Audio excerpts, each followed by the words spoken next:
लिख रहे हैं।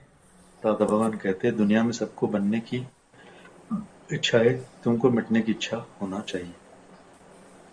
इस गुरु मंत्र ने दादा भगवान को नए सांचे में ढाल दिया।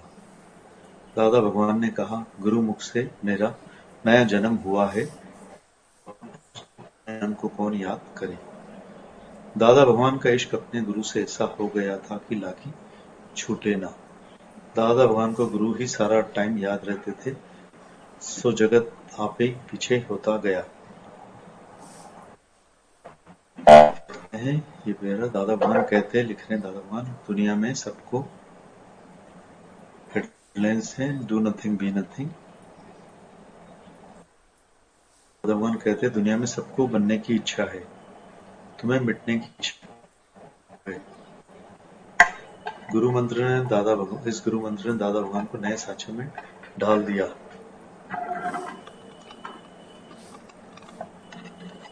दादा भगवान ने कहा, गुरुमुख से मेरा नया जन्म हुआ है,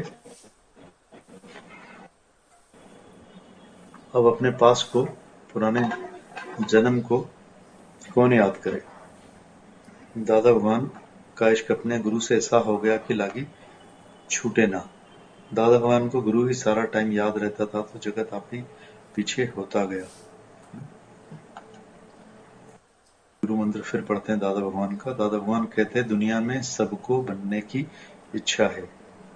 दादा भगवान कहते हैं दुनिया में सबको बनने की इच्छा है, तुमको मिटने की इच्छा होए। ये हमारे सत्संग का मेन पॉइंट है।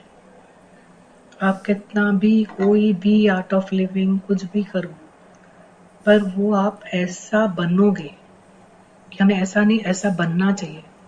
बस सिर्फ एक दादा भगवान ने बताया, do nothing and be nothing. दुनिया में सबको बनने की इच्छा है और तुम्हें मिटने की हो गई। ये मेन पॉइंट है। दुनिया में सबको बनने की इच्छा है, तुम्हें मिटने की होवे, डू नथिंग बी नथिंग। गुरु मंत्र ने दादा भगवान को इस गुरु मंत्र ने दादा भगवान को नए सांचे में ढाल दिया। दादा भगवान ने कहा, गुरु अपने पास्ट को, पुराने जन्म को कौन याद करे। दादा भगवान का इश्क अपने गुरु से ऐसा हो गया कि लागी छूटे ना। दादा भगवान को गुरु ही सारा टाइम याद रहता था, तो जगत आपे ही पीछे होता गया। आगे लिखते हैं दादा भगवान को अपना गुरु प्यारा था। ये भी मेन पॉइंट है। देखो, हमें ज्ञान की नहीं, प्रेम की जरूरत है। जैसे गुरु याद था तो दुनिया आप ही पीछे हो गई। तो ज्ञान की जरूरत नहीं है, हमें प्रेम की जरूरत है। प्रेम से अज्ञान की निवृत्ति हो जाती है और ज्ञान स्वरूप हम पहले से ही हैं। इसलिए माता भगवान बोलते हैं तुम ज्ञान सुनने कभी मत आना, ज्ञान स्वरूप तुम पहले से ही हो। बस अज्ञान की निवृत्ति करो तो माया पीछे हो जाती, गुरु आगे हो जाता है प्रेम में। दादा भगवान को अपना गुरु प्यारा था, इसी से गुरु का हर वचन प्यारा था। गुरु के हर वचन पर दादा भगवान भजन बनाकर लालाजी साईं को सुनाने जाते। दादा भगवान की आवाज में सुर था, और जब वो भाव में आकर गाते तो संगत सुध-बुध होकर प्रेम में झूमने लगती। दादा भगवान को अपना गुरु प्यारा था, इसी से गुरु का हर वचन प्यारा था। गुरु के वचन पर दादा भगवान भजन बनाकर भगवान लालाजी साईं को सुनाते जाते। दादा भगवान की आवाज में सुर था, जब वह भाव में आकर गाते तो संगत सुध-बुध खुलकर प्रेम में झूमने लगती। लालाजी साईं ने ज्ञान दिया और दादा ने साथ में प्रेम और भक्ति जोड़कर इस ज्ञान को चार चांद लगा दिए थे। लालाजी साईं ने ज्ञान दिया, दादा भगवान ने साथ में प्रेम और भक्ति जोड़कर इस ज्ञान को चार चांद लगा दिए। भगवान लालाजी साईं सब भक्तों से कहते, तुम्हारा मुंह जलता है जो तुम गुरु की महिमा और स्तुति नहीं करते। भगवान लालाजी साईं सब भक्तों को से कहते, तुम्हारा मुंह जलता है जो तुम गुरु की महिमा और स्तुति नहीं करते। भगवान जी कहते हैं जो गुरु की स्तुति नहीं करते, हमारा मन होता है उनकी जुबान काटकर कौवों को खिला देवे। भगवान लालाजी साईं सब भक्तों से कहते, तुम्हारा मुंह जलता है जो तुम गुरु की महिमा और स्तुति नहीं करते। भगवान जी कहते हैं जो गुरु की स्तुति नहीं करते हैं, हमारा मन होता है कि उनकी जगह हटकर कौवों को खिला दें। गुरु की स्तुति होवे या न हो, इससे गुरु को कुछ फर्क नहीं पड़ता है। गुरु की स्तुति होवे या न हो, इससे गुरु को कुछ फर्क नहीं पड़ता है। लालाजी साईं के पास कुल 36 योगी होते थे। एक दिन लालाजी साईं ने दरवाजा बंद कर दिया और कहा, जो शीश दे वही ईश पाए। बैठे बैठे सभी प्रेमियों का धीरज टूट गया। एक एक करके सब उठ गए। दादा भगवान वहीं दरवाजे के बाहर सत्ता में टिककर बैठे रहे। लहणे ने कहा था, मेरा गुरु कहे तो मैं अपनी सारी जिंदगी थल्ला तोड़ने और बनाने में गुजार दूं। श्रद्धा से जो आएगा वही आनंद पाएगा। प्रसन्न होकर लालाजी साईं ने कहा, जैसी श्रद्धा भक्ति से तू मुझे झुका है, सारी दुनिया तुझे झुकेगी। गुरु वाक्यम सत्यम, गुरु का आशीर्वाद सच हुआ। ज्योतिषी की भी भविष्यवाणी भी सच साबित हुई, जिसने कहा था, इस हाथ में राजाई लिखी है। आगे लिखते हैं, ज्ञान लेकर दादा भगवान 14 साल तक अपनी आत्मा में मौन रहे। ज्ञान लेकर दादा भगवान अपनी आत्मा में 14 साल तक मौन में रहे। अपने परिवार के साथ उसी छत के नीचे रहते हुए भी वह असंग थे, पूरे निर्लेप नारायण थे। न कुछ लेना न कुछ देना। दादा भगवान अपनी आत्मा में ही मगन रहते। सारा वक्त वो अपने विचार करते रहते। यदि कोई आकर सामने बैठता या कुछ पूछता, दादा भगवान उससे बात करके पुनः अपने में स्थित हो जाते थे। सारे जगत से उन्हें बेखबरी थी।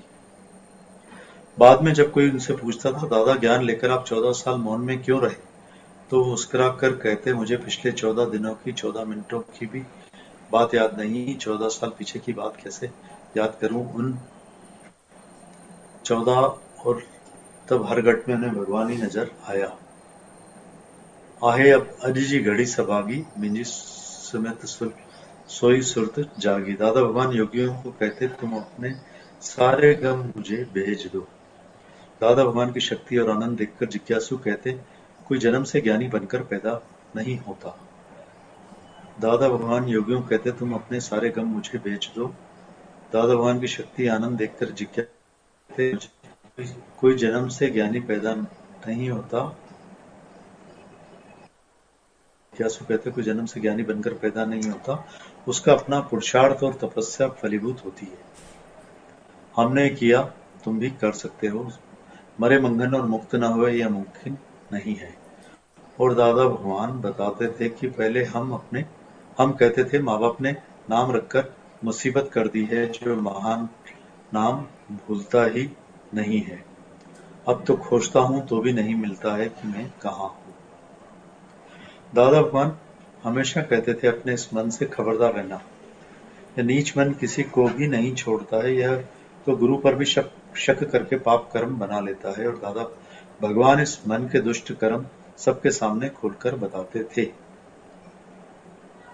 दादा भगवान हमेशा कहते थे, अपने इस मन से खबरदार रहना। यह नीच मन किसी को भी नहीं छोड़ता है।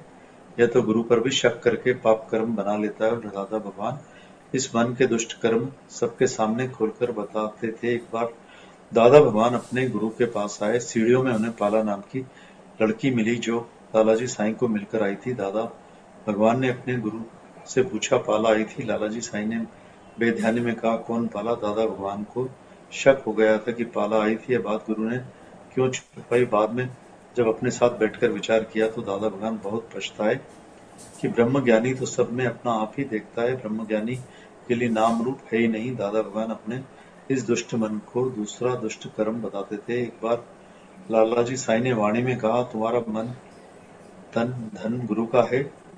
जब तुम इसे खुशी से गुरु को अर्पण नहीं कर देते तो ज्ञान नहीं मिलेगा। ब्रह्म ज्ञानी के लिए नाम रूप नहीं है। दादा भगवान अपने इस दुष्ट मन को दूसरा दुष्ट कर्म बताते थे। एक बार लालाजी साईं ने वाणी में कहा था कि तुम्हारा मन तन धन गुरु का है। जब तुम इसे खुशी से गुरु को अर्पण नहीं कर देते, ज्ञान नहीं मिलेगा। दादा भगवान कहते, इस नीच मन की नीच हरकत थी। उसने अपने गुरु पर दोबारा शक किया कि यह गुरु धन की बात करता है, गुरु को धन चाहिए।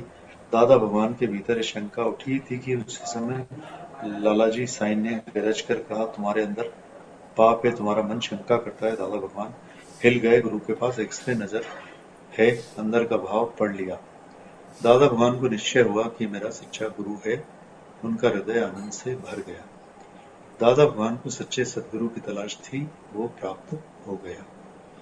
मुंहिंजे भागन हयो अहिड़ो ठारो मुंहिंजी किस्मत जो खुली वयो सितारो, मूंखे सतगुरु मिलो कुर्ब वारो। दादा भगवान के मुख में गुरु की महिमा और शुक्राने ही रहते। वह कहते, यह मन ही था जो मुझे आज तक मेरे गुरु से दूर किया था। उसका सरल सीधा उपाय वह बताते, मन बेचे सतगुरु के पास। सारा दिन दादा भगवान के मुख से गुरु की महिमा और शुक्राने निकलते। वह कहते, मन ही था मुझे आज तक मेरे गुरु से दूर किया था। उसका सीधा सरल उपाय वह बताते थे, मन बेचे सतगुरु के पास। जो नुस्खा दादा भगवान ने खुद अपनाया था और लाभ प्राप्ति हुई थी, वह चाहते थे इधर उधर भटक कर हम अपना शक्ति और वक्त बर्बाद न करके सीधे रास्ते पर आ जाएं। मन मारने की औषधि सतगुरु देत बताए। वह कहते थे, तुम वही काम करो, वही बात करो जो तुम्हारे गुरु को पसंद है। दादा भगवान ने मुड़कर मिटकर भी हर तरीका अपनाकर अपने को गुरु की पसंदीदा बनाकर गुरु को रिझा लिया था। दादा ने मुड़कर मिटकर मरकर हर तरीका अपनाकर अपने को गुरु की पसंदीदा बनाकर गुरु को रिझा लिया था। वह कहते थे, तुम वही काम करो जो तुम्हारे गुरु को पसंद है। मन बेचे सतगुरु के पास। जो नुस्खा दादा भगवान के पास था, दादा भगवान के मुख से गुरु की महिमा और गुरु के शुक्राने रहते सारा दिन। वह कहते, मनी था जो मुझे गुरु से दूर किया। उसका सीधा सरल उपाय वह बताते, मन बेचे सतगुरु के पास। जो नुस्खा दादा भगवान ने अपनाया था और लाभ प्राप्ति हुई थी, वह चाहते थे इधर उधर भटककर हम अपना वक्त और शक्ति बर्बाद न करके सीधे रास्ते पर आ जाएं। मन मारने की औषधि सतगुरु देत बताए। वह कहते, तुम वही काम करो, वही बात करो जो तुम्हारे गुरु को पसंद है। दादा भगवान ने मुड़कर मिटकर मरकर हर तरीका अपनाकर अपने को गुरु की पसंदीदा बनाकर गुरु को रिझा लिया था। दादा भगवान के, गुरु रिझे तो बेड़ा पार है, गुरु तुम्हारी श्रद्धा देखता है। दादा भगवान कहते, गुरु रिझे तो बेड़ा पार है, तुम्हारी गुरु श्रद्धा देखता है, उसे और कुछ नहीं चाहिए। तुम श्रद्धा से गुरु को रिझाओ। गुरु के साथ मिलकर गुरु का रूप हो जाओ, मुश्किल बात नहीं है। गुरु के साथ मिलकर गुरु का रूप हो जाओ, मुश्किल बात नहीं है। तुम श्रद्धा से गुरु को रिझाओ, उसे और कुछ नहीं चाहिए। गुरु रिझे तो बेड़ा पार है, गुरु तुम्हारी श्रद्धा देखता है। गुरु तो पुकार कर बुला रहा है, देर हमारी अपनी है। गुरु तो पुकार कर बुला रहा है, देर हमारी अपनी है। आओ मेरी नैया में ले जाऊंगा भव पार, आओ मेरी नैया में ले जाऊंगा भव पार।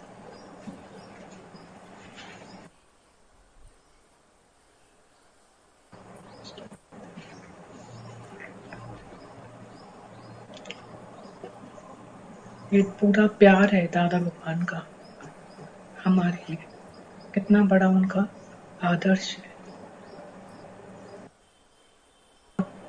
बड़ी उनकी महिमा है, बहुत उनका प्यार है, बहुत।